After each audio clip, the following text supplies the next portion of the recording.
Good morning, good afternoon, everybody. Today I'm going to review Earth's energy budget and trends. And the purpose of this slideshow is to recap some of the concepts we introduced before break, and also to slow down a little bit and be intentional and really appreciate and recognize some of the trends that you can pull out from our solar installation Google spreadsheet that you worked hard to complete before break. Okay, so let's jump into our recap. This diagram is Earth's energy budget.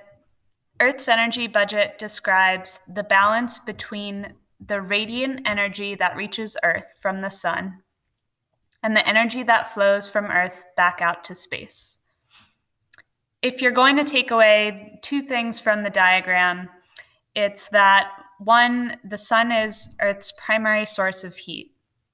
Earth's climate is solar powered.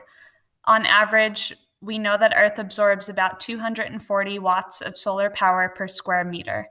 We can think of Earth as an open system that is receiving energy. And this absorbed sunlight drives internal processes like photosynthesis, evaporation, the melting of snow and ice, and the warming of the Earth. Secondly, we can take away that there are three main factors that help determine how much heat is reflected and how much heat is retained. Those three factors are our land surface, cloud cover, and our atmosphere. And in a bit, we'll come back to those three factors to further investigate the trends.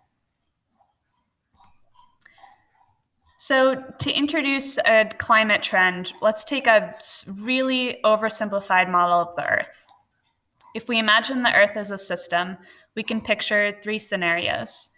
In the first scenario, the energy coming into the system, represented by the arrow here, is equal to the energy coming out. In other words, our incoming sunlight, that shortwave radiation, is equal to outgoing heat or longwave radiation. And this results in no change in temperature. We would call this radiative equilibrium. Now, let's take a second scenario. Imagine one in which we have less energy coming in than going out of the Earth system. This would result in a cooling down of the system and this disturbance in Earth's radiative equilibrium. In our third scenario, imagine one in which you have more energy coming in than going out. And this would result in a heating up of the system. And we know that this is not that simple. For one, the sun doesn't heat the Earth evenly. It's spherical in shape, and the atmosphere and ocean are working nonstop to even out solar heating imbalances. In other words, they're redistributing solar heat from the equator to the poles.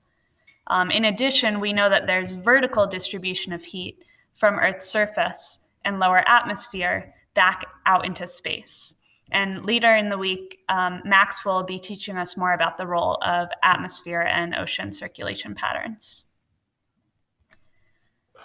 So to conclude, in a climate system that is in equilibrium, that is in a balanced climate system, there's a balance between the energy received from the sun and the amount of energy emitted by Earth. This leads to fairly stable temperatures.